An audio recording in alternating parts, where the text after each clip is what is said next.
no need to not start immediately, which we get the same opening that is actually shown in the trailer as one of the first shots. It's quite horrifying, and I'm surprised if anybody wouldn't have gotten at least jump scared or a sense of unsettling terror as they saw Teletubbies on the screen, a iconically horrifying children's TV show when taken out of context. Especially the creatures themselves, the world they live in. I don't know. They have like televisions grafted into their stomachs. There's a creature in the sky that lives inside the sun that stares at them every day. Monster.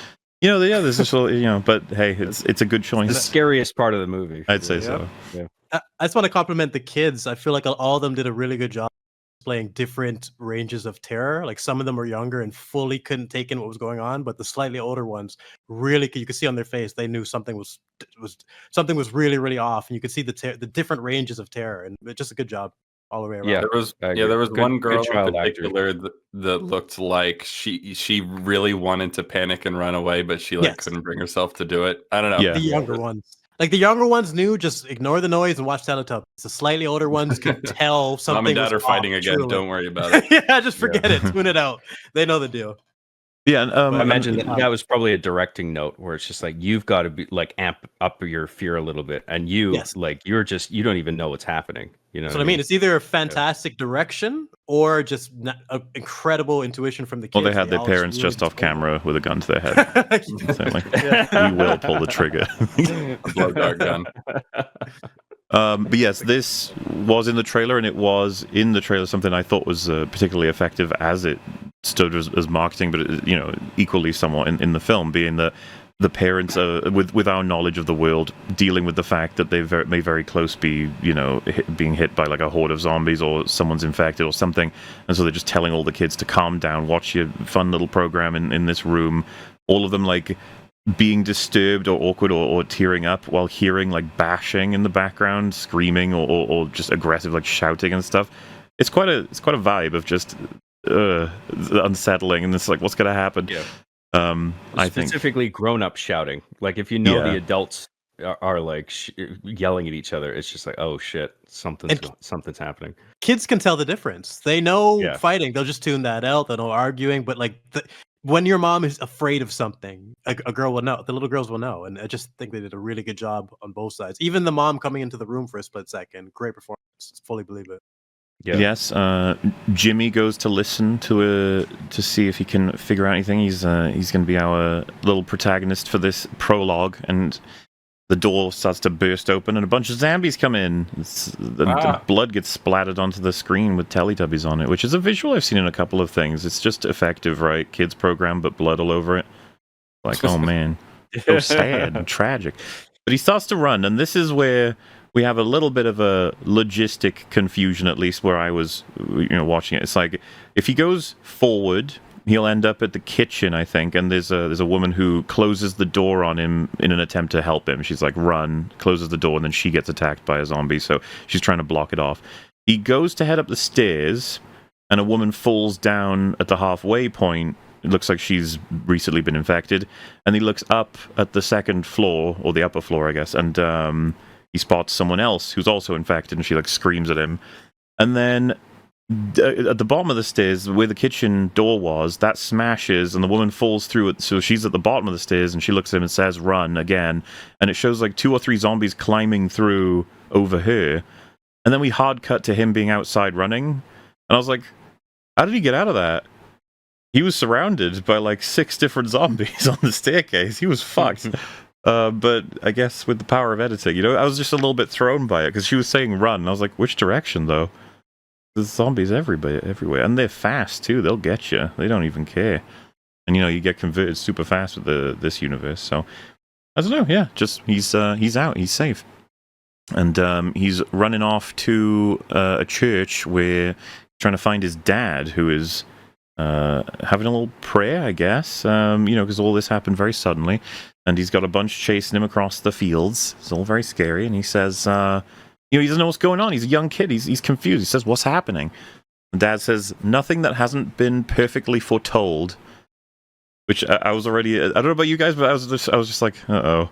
I didn't like, almost any of this opening I did not like, and I was quite glad that it improved markedly afterwards, because it is sitting in this awkward place. I think we discussed this in Open Bar on Thursday, but like, because the first one kind of kicks off this zombie revival, this one is very much coming at the end exhausted point of the zombie genre. What can it possibly do that sets itself apart from everything that's come out around it?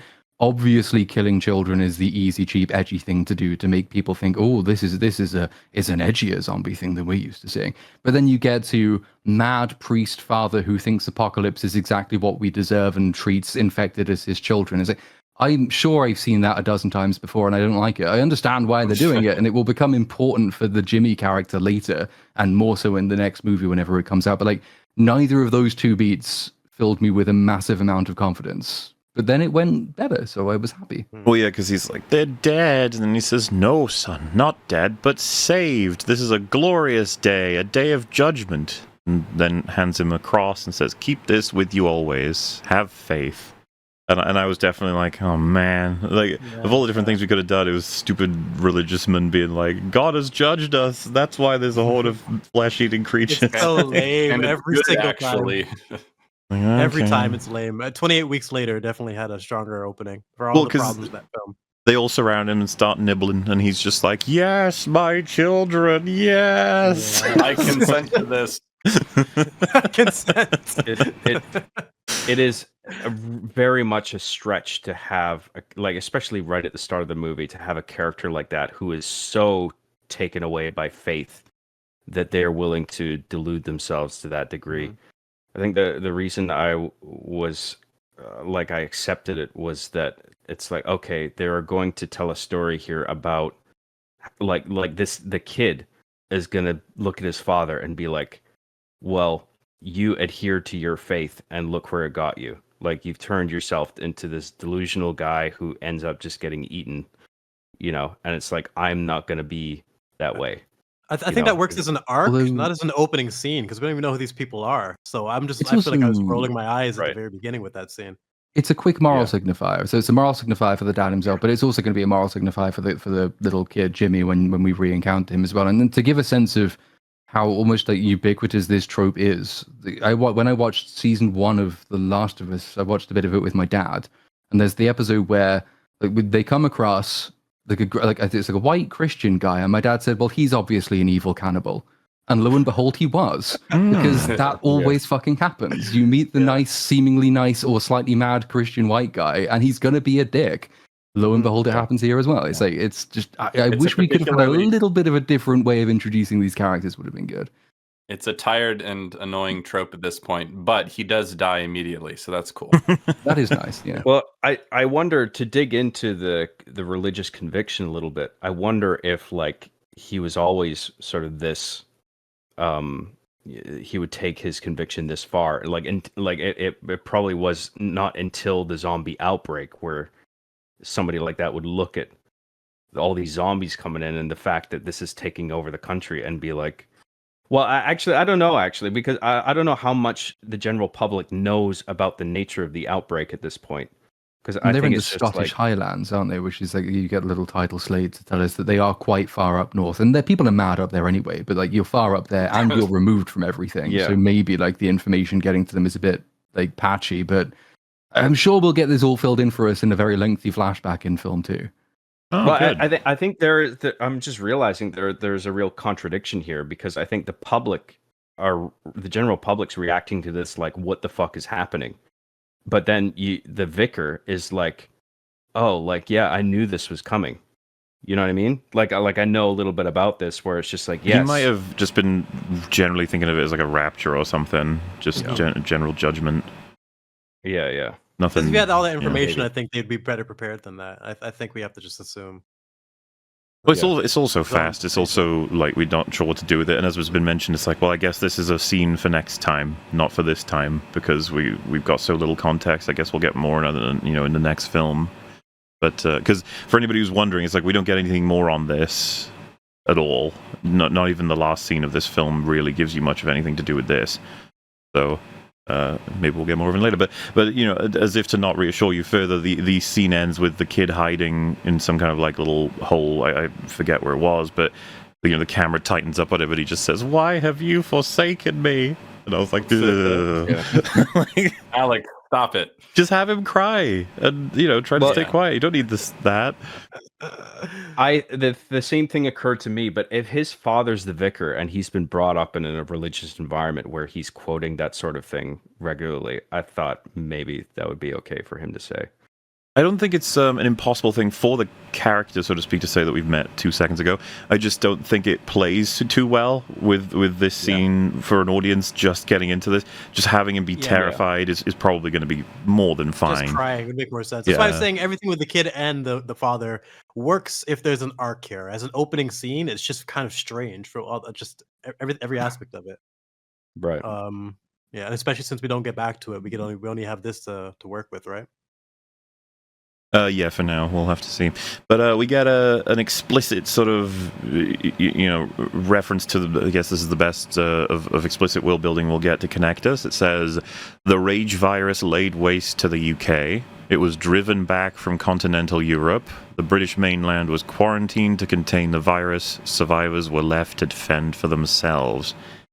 Now, what's interesting about this is, depending on who you talk to, this is or isn't decanonizing 28 weeks later. It depends on interpretation, which I think is kind of amusing. It's like, how it says survivors were left to fend for themselves. Like, that's not true. America came in for a very significant portion of time on a portion of land. It's like, oh no, but that line might refer to after that they were left to fend for themselves. Exactly.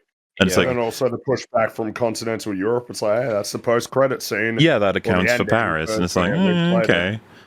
But then, I mean, really, the big one way or another about including or excluding weeks. Yeah, sorry. They use footage from that film, so I think that's the strongest case for it being canon. After having thought about it, I don't think there's anything in this film that directly contradicts anything from Weeks. And remember, some people refer to it as a retcon.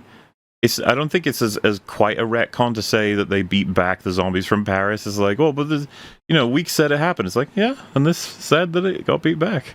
It's more of a dismissal, right? It's a dismiss. It's something that you acknowledge happened, but you really didn't want to have happened, and you don't want to have to deal with it. So we're just gonna say, well, it happened and it stopped. Which is not great, honestly. You can't have an ending for a story, be like, it's gonna go to Europe, and then it's like, no, it's all good. You're not allowed to do that. I know it's not your fault that it happened, but you have to deal with it. And the only reason I bring all this up is just to say that I do think they're saying that Weeks is still canon in this film. I think so. The big tell I just mentioned is the footage. That would be a I would say they canon, they try to have it both ways. I would say, because they don't do anything that directly contradicts it. I think they're being very deliberately ambiguous in this small little bit of world building we get here, the text on screen. But also, we just completely change how the virus works in ways that you retcon both movies. Yeah. Because that no less decanonizes Weeks more than days. So it's just like, I'm pretty sure that's just because they do have some lines about how it's developed over time or whatever, has different effects on different people. It's like, which we'll get to. This is why I sort of mentioned the Mad Max comparison, because the difference between Fury Road and the first Mad Max movie is just insane. They have honestly very little in common ultimately. It's just sort of now he goes on this other venture, and it's barely sort of related to the original one. And that's kind of what this movie felt like, because we're going to invent whole new types of enemies, for example, and we're going to completely change the fact that the zombies don't starve out now. We're not really going to explain why. We're just going to be it's different this time. Who cares? Yeah, but that's one of many things. Even the kids in the other movie being a potential cure should make this movie almost impossible to make or have them still be alive. But they don't address that at all. That's not one of my addressed. biggest That's questions coming in. It's one of my biggest questions coming in. If you had a potential really cure, stupid, retarded idea. But it never worked. But that's what I mean. If you have a potential cure and they're all starving off, you can't just suddenly come to a movie like this where they're thriving. So that's what I was going to say. They have a potential we can figure out how people can be carriers. That's not a cure. Well, the idea of getting a vaccine from those kids was part of the reason they were trying to be saved. It was I know, but they never had any reason to think that would work. Yeah, well, I think it deserved the line at least. If we're gonna spend such a line saying rumors of a cure were ill-informed or something like that. Yeah, something. I just think it's something that could have been addressed. to at least Also, explain why they're thriving. There's a bunch of different later. factors here, right? Because in the first movie, we saw like, okay, the zombies only eat other humans. We're meant to assume that. But then, like, there's parts in this movie where they're eating like Animals. fish, cooking a fish, for example, and then one of Yeah. the zombies goes for the fish. And then we also see that there are wildlife populations that are out of control because they're not under they're not controlled anymore.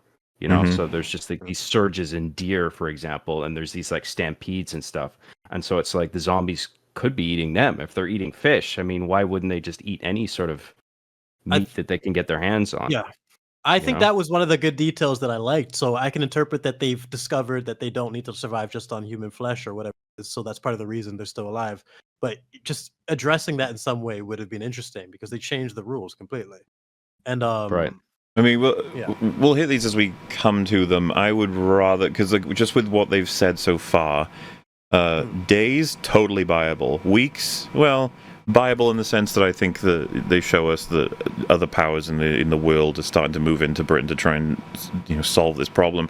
Years, I take enormous issue with the idea that the whole world just let Zombie Island be a thing on Earth and just didn't do anything about it. That's absolutely For fucking 28 insane. years. Yeah. No. Doesn't Like I make any said, sense. months, but years, no.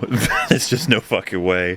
I'm also curious about, there's almost a more interesting story to me about the political nature of, like, what happens. Let's say, for example, Russia just go in and clear out all of the UK, and there's, like, not even really many population left. This is how, it's like, does Russia now get the UK?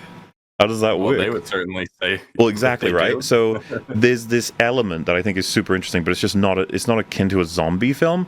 But the idea you have America or China or Russia, whoever else, all thinking like if we clear out Zombie Island first, we get the land, we get the strategic point for whatever you want it for. But It could be like a UN or a NATO protectorate or something like that. I mean, there's no shortage of groups that would make use of such a strategically important island. Yeah. They don't do any of that, and they don't even mention it as a possibility because they really, really wanted to have this almost medieval setting so they could bring in the superstitious stuff, bows as being the primary weapon, all that. They wanted it to be the case. And so they didn't ask the questions that wouldn't make it the case, which isn't very satisfying, but it is what we've got. Well, so that's the thing. They really wanted this aesthetic, but they didn't really earn it. They didn't connect the dots. I've heard the so-called counter-argument that it is simply canon. The whole world it has no interest in doing anything about Britain, and that's the truth. It's like, okay, that's I don't think you can actually just say that that's true. It doesn't really work if we're supposed to believe this is Earth. That's one of the reasons that months would have been more viable based on the premise, because if it's only 28 months later, you can imagine that. And there's been a failure after 28 weeks, right? It's like, okay. But for 28 years, no one has even tried to contact this island full of people that aren't infected. Like, no one's noticed that or tried to go, hey. When they established in 28 weeks that they starve, it's like, guys, there might not be many zombies left, if any. Yeah. And I agree with that. We I can think there would be identify real utility in calling it months rather than years in that regard. It would have made way more sense. But then if you are going to do that, then you would have to lose all the lovely medieval stuff. Because once it seemed plausible even in the movie we actually get, but like once you've accepted the premise that the rest of the world has an interest, they've identified groups of survivors who have incredibly easily fortified positions. Airdrop them stuff. Yeah, like, they don't need to be using bows. Airdrop them weapons. Airdrop them food. Communication. Communication. Keep them in touch. They can do loads of your work. They're like the Taliban of England. You can commission them to fight for you. Zombies, right? Like the reality is, you drop in, let's just say, whatever you need to communicate with them, and then they say like, yeah, so there's a whole island of us. You can actually see with imagery very easily. There's no zombies here, or at least that everyone's pretty chill. If you drop a helicopter with a bunch of armed forces under the threat of if you attack us in any way, shape, or form, we'll fucking eviscerate you. But we can start airlifting people out. Like, this can be the very safe island in the middle of the island that, that as long as it's zombie... Basically, or even just quarantine everything, carefully. What I'm trying to say is just like there's so many different things you could do to move this all forward gradually. People have talked about drones or just going to a safer part of Britain slowly and taking a huge amount of people, making sure they're super armored up and ready with all kinds of weaponry to take out any feral rage people. They know everything about it thanks to 28 Weeks Later. They've got all the information they could need from that base. If Idris Elba's still around. Did he die in Weeks? I don't think so, right? He was just in a room. No, he's just there. Things. Yeah, he's just there. Bring him back. That'll be fun. he was just general guy in a command center. Yeah, I don't think we can bring him back as general guy again. It'll be great. And just I don't know. It's so baffling to me. It's like, yeah, now it's been 28 years. It's like you can't do this like a lot of zombie projects can, where it's the whole world. You're an island. You're Britain. The whole other, and they make it a big point. The whole world's moving on. They're all doing fine. Yeah. It's unfathomable to me that there is Zombie Island on Earth and no one cares. That's just There's crazy. so many ways you can do this correctly. They just completely skipped it.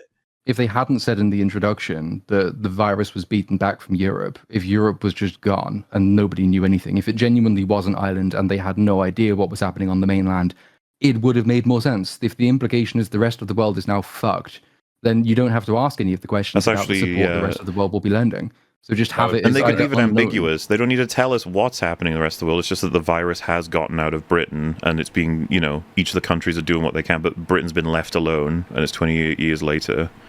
Mm-hmm. That more viable. Sure. Yeah. They just didn't even bother, though. A lot of these things can be at least proved with throwaway lines, and that's my biggest issue. I feel like the other thing they should have. That they really needed to address, and even if it's just a throwaway line, it would have improved the movie. They need to address why all the zombies aren't dead. Because in the first movie, they all died within like 60 days of the initial outbreak. Like, that's canon. So after the events of 28 Weeks Later, give it 2 months or whatever, they're all dead and everything's fine again. So how are we getting to 28 years later and they're still surviving? I mean, we can talk about it when we get to the scenes, or we can talk about it now, but there are new classes of zombie. Yeah, well, that's almost a separate thing, because the normal main class of zombies is still here. Yeah. Sure. And they've learned to eat, to live off the land, I guess. But there's no explanation for it. Farmers. Because it's one of those things that when pressed, they'll pull whatever they need to out of their ass. Where it's like there's a few stragglers, and then they found other, sustenance, and then those populated. They don't explain why that was viable. That wasn't a viable option in the first film. We didn't see any of them eating fish. Like, it seemed like they were completely limited to human flesh. In the first movie, they don't eat at all. They don't eat. Yeah, that's not. But how then they work. Those same people would justify it, where it's like they branched out because they realized like there weren't any people around, so they had to find other food. You know what I mean? Like, I'm not saying it's like no, right, I'm with you. It's this thing of like, they didn't evolve or develop in any way, shape, or form that you recognize in this film in 28 weeks, but they did in 28 years, and you're like, right? Yeah, that just seems pretty stupid, though, doesn't it? Really? Alex? Yeah. Like, I don't know. It's funny because the whole conversation, it just reminds me. It's like, yeah, Civil War had terrible world building. Like, he wrote that film too, and it was also based on essentially like absurd situations and scenarios and like unfolding of events without any real explanation for how it came about. And I guess the conclusion is like, well, it's whatever we say it is. Whatever we say it is what it is, so you ought to accept it because it's part of the story that we're trying to tell. I don't think it would. There's two things. There's one, it's that it's not a great sequel to the other movies. It contradicts them, right? But if you're going to go in with the attitude of like, this is just kind of loosely connected, the way like Legends of Old kind of loosely connected, these old characters. If you're going to have that approach, you can, but there are things about the world building in this that don't make sense in its own self-contained world. Like that Britain has been left alone for 28 years and everyone's just like, fine, no one's making any moves. Well, yeah, to really be definitive on that one, the big reason, if you're going to ignore all the political aspects or just the humanitarian aspects, there is a concern that if I were in any political power in any one of these countries, I'd be like, I do not want a fucking time bomb on Earth that could spread at any point if something goes wrong. Yeah. That's horribly so many reasons awful. They wouldn't leave this to happen. It's just ridiculous. No country would want this to be functioning. They'd be like, we need to get rid of it. That doesn't work in the context of this movie on its own. So, like, regardless of whether it lines up with the other movies, it still has world building problems that just Yeah, it just doesn't work. It has to have problems of its own, because why wouldn't there just be more of an involved effort to make sure that the situation is over, rather than like, oh yeah, we'll just patrol like around, we'll just sort of make sure they're not swimming. Yeah, like there's just no way. It's a good point, because if Alex Garland is willing to admit that, you know, they just nuked Paris because it was too much of a liability, why not just nuke the British Isles? Just get rid of them, you know? Because, like, who needs that? Who needs Zombie Island, right? Where maybe they'll find a way over to the other continents. Like, yeah, you don't want Zombie Island. Yeah, but then we wouldn't have a movie though. It's like, oh, exactly. Yeah, the movie has to happen. So let's not nuke the British Isles. It's just the amount of things they had to skip and dance around to be able to get this little premise they wanted. It's just annoying. I mean, the funny I don't thing think anyone is, had an issue with the premise. Nobody is forcing them to tell a story 28 years later or even months later. You could tell a story 30 days later. You didn't have to do this. Nobody cares. You could literally show the story of simultaneous other people who were a part of the outbreak from the beginning. So 28 minutes later, and they go back to the outbreak. Why do you have to, like? Because they fucked themselves hard with this for world building, and you could tell they've like struggled to answer any of the questions. Because I don't mind talking about the zombies with what's implied about them, and this is what's been discussed, but like the first quote-unquote what we can call new class, because we'll just talk about the scenes outside of this when we get to them, is do they give them a name? It's just like crawlers, essentially. They're big fat zombies. Boomers. Let's just call them boomers for the sake of it. They make pig noises when you kill them. They're fat naked zombies that crawl across the floor boys. And they eat worms, and they seem to like not be able to use their legs, but sometimes they can. Shoelaces. Yeah. So I've heard people say that the implication with them is that they have survived because they eat worms excessively, and that's you know. That's how they got fat. Is that? I guess so. What? Man, it's pretty hard to get fat eating worms. That's what I'm saying. It's stupid. I think those things deserved a line or two. And the father, since he was explaining things to his son, he's trying to educate him on this world. I think it would have made sense to explain it. Like, there's room for exposition there. Instead, we got these weird fatties crawling around, and there's one scene where one is crawling over crunchy leaves, and the guy doesn't even hear it. It's just, I was like, no fucking way. That's Come just on. bad directing. That's terrible. Well, I thought the line was funny where it's like they see one. He's like, there's always going to be a few more, whatever you can count at one. It's like they could be in the trees or whatever. I was like, what the fuck are you talking about? What? They run in packs? These fatties? The crawly boys? Yeah, there's like groups of fatties that are just like, they travel in collection. Like, that's weird. And also, it's one of those things you can cheat in sound design. You know, if like the audience can't hear it, then you're meant to assume like, oh, the people can't hear it. But you would hear one of them. I know what crunchy leaves sound like. Crunchy leaves. Yeah. The leaves, yeah. And before we can move to the more important new class, I'm assuming everyone saw it because it happened. There was like a kid fatty that Jamie spares. Like, I want to be clear about this because there's people in chat who haven't seen this movie. There are fatties. He kills one of them and another one of them, and I think it's a guy and a girl, funnily enough, because then there's a kid. It like appears, and there's some interesting choices for editing and soundtrack, but our character goes to shoot the kid fatty, and then his own kid is like, you know, Dad, you're gonna, and then he just lowers the bow, and the kid fatty runs away, and we never see it again.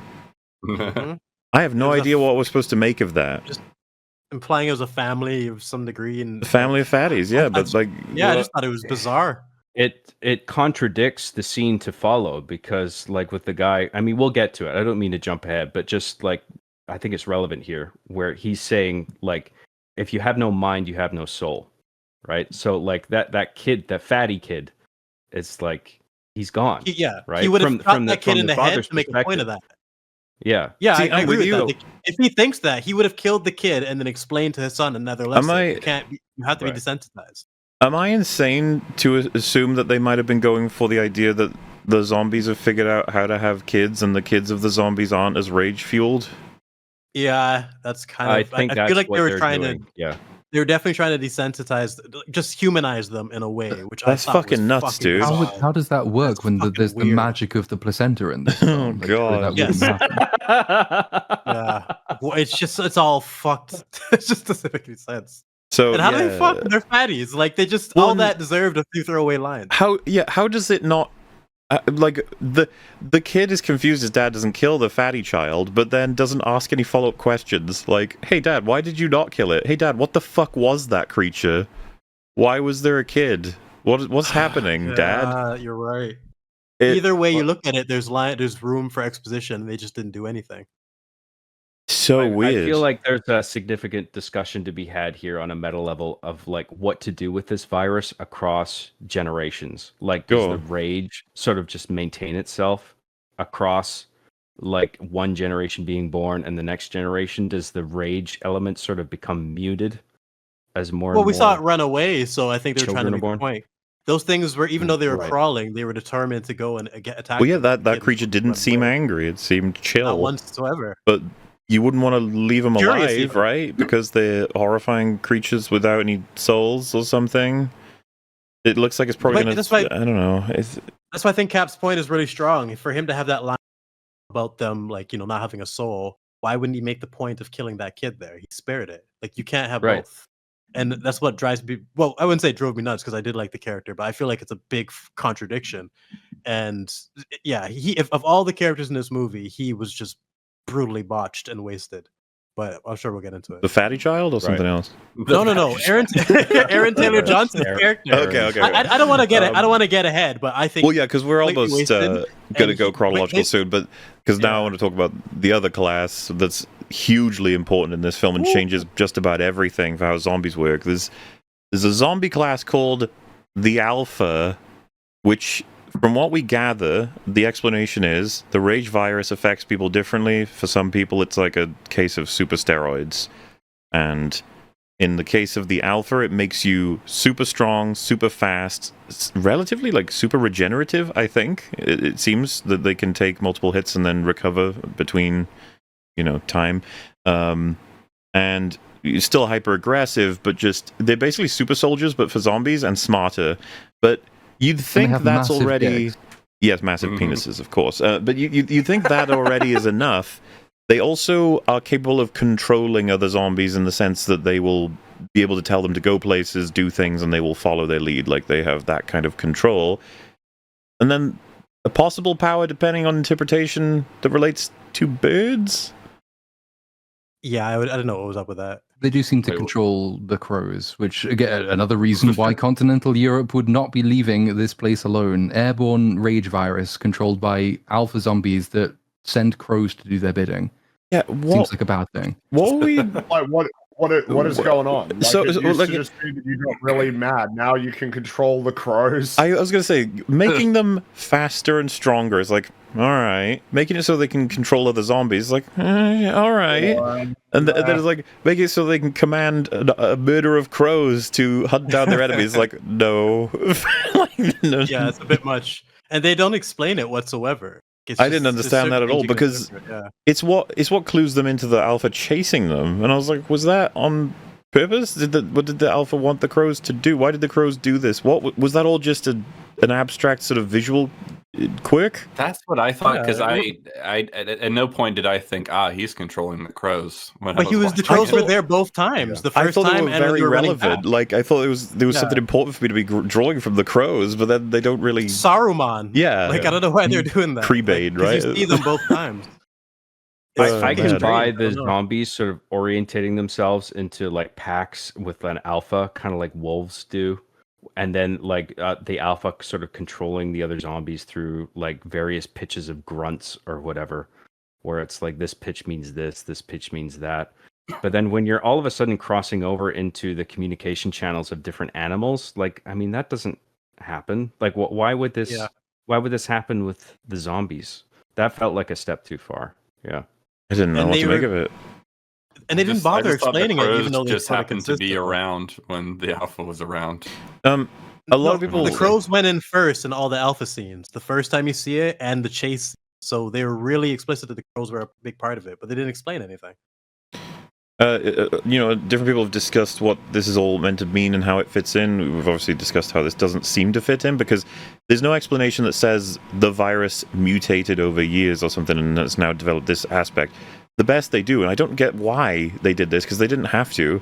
They just have the kids say, yeah, it affects people differently. And it's like, well, no. We've never It seen an didn't alpha before. before. Yeah, like that's not true. It's something It else. affected everyone the same in both other movies. Well, It would except for the anyway. Because what reason would there be for an alpha not to have arisen in the other prior two films when there's only so long that you can survive until Yeah. you're dead, right? It's like it has to manifest soon enough, but it never did. Well, because it's funny. I've heard It's people almost say like- oh, what if it was a different virus thanks to the immune lady in the second film? Like maybe something happened with the version that she gave to Robert Carlyle, who then passed it on. And I was just like, none of that's in here. There's no. Yeah, it needs to be there. They had an opportunity connecting the dots because as shit as that movie was, there is something there's a lot of things you can connect, and they just wasted it. It just makes this movie all the more confusing.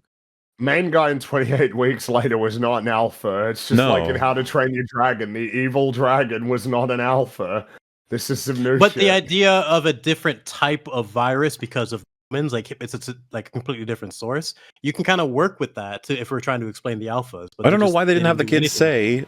say my dad mentioned that the virus has changed over time. That's all he had to do. But instead, he says no, it just affects different people different ways. Like no, that doesn't make sense. It's normally the excuse, and that the really good excuse for using kid characters in the first place is because they are like novice protagonists. So it's acceptable for them to ask for exposition because they're in this situation for the first time, just like the audience is. But they don't use that very often at all. For all, like I think the kid does a really excellent job, and like the stuff with the father in the first third is some of the strongest in the movie.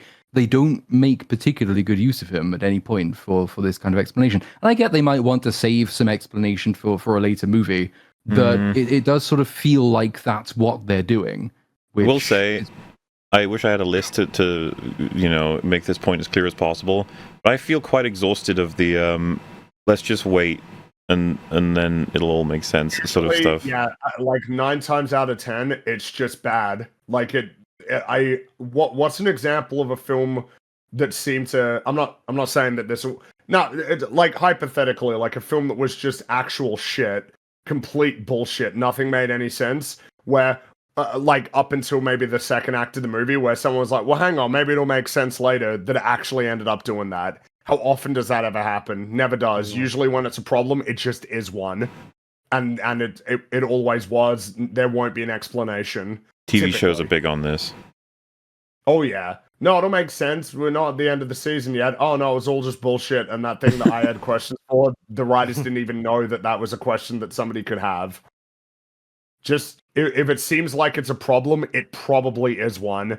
9 times out of 10, maybe even 10 times out of 10. Honestly, if you want to round up. Yeah, it comes to a point where there's so many issues that need fixed, and you lose faith that they're aware of all. Also, plan for them. You know, the reality will be the second film in this trilogy is going to have its own issues. It won't have enough time to fix this film's issues. Yeah. Well, the other thing is, this movie is clearly not concerned with tying itself into the first movie. Really, it's just like, we're doing our own thing. Now there's giant zombies. It's like, okay. Yeah, wait, sure.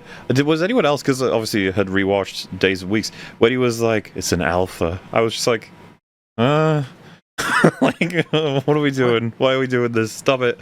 But at the same time, it's like, I guess there's ways you can make that super interesting, I suppose. It's just that I was expecting them to use the world and mechanics they had written, they had created to generate a new and different angle upon like the same story or something, instead of being like, now we've got boss zombies. And it's like, okay. For me, I looked at it differently because I'm not sure if you guys are familiar with Attack on Titan, but the mechanics of the alpha, I think it was ripped directly from Attack on Titan, the way they work. And I was annoyed that they copied that, but they didn't copy the world building to be able to explain why this island could be isolated. So it just felt like they were taking little things that they wanted and get little elements to make their story, but they never wanted to do the work to connect the dots with almost anything.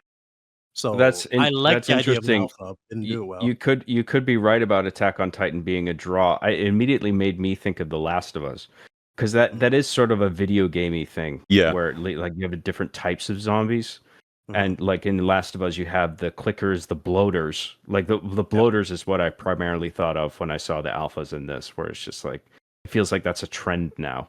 If you have zombies, you have different types of zombies, and you have like the super zombie that does something really fucking viscerally like violent or whatever. The alpha screaming to some of the zombies was pretty sure it was like either paying homage or direct ripoff for Attack on Titan. But for me, it's my mind immediately ran to like, how do you just? It's a pattern of it taking elements from other things, but not actually earning them and putting it together with proper lore and world building. Just felt rushed and half-baked. And so at this point, it's like, all right, well, as much as a lot of these things do not fit with what we had or what we even currently have, there is a notion of let's see what they do with it. At least we can maybe make something of it, despite the fact that not because you're using the IP. I'd appreciate it if you worked with it instead of shat all over it, kind of. But it's all right. It's all right. We'll keep going. It's fine.